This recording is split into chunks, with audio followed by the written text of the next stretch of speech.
All right, so let's talk about inflation. Now, unless you have been living under a rock, the number one discussion across the country is inflation and when will it end? So before I answer that question, let's start first with understanding what inflation is. Inflation is a general increase in the prices of goods and services in an economy. And over time, this means your money loses value. Therefore, we as the consumer don't have as much purchasing power as we once did. For example, assume a certain item costs $1.50 in 1920. Well, if we account for inflation, that same item would now cost $21 in 2022. Okay, so how is inflation measured? That's a great question. There are many ways of measuring inflation, but one of the most common measures is the Consumer Price Index. So what is the Consumer Price Index, or CPI? The CPI shows changes in the prices paid by consumers for goods and services. Simply put, the CPI tracks and measures what Americans spend their money on. So how is inflation managed?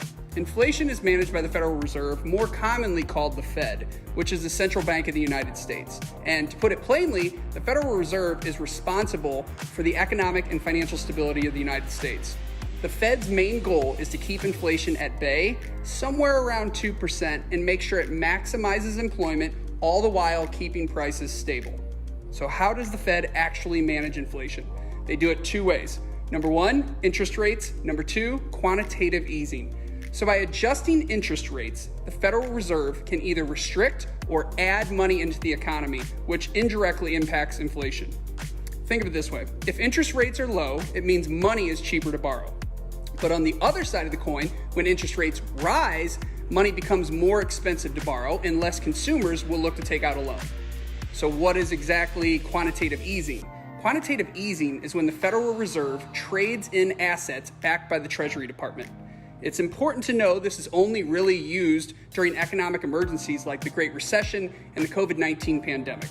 These assets the Feds are trading are owned by U.S. banks like bonds or securities. When the Fed buys assets, this in turn adds money to the economy by freeing up banks to make more loans to people or businesses.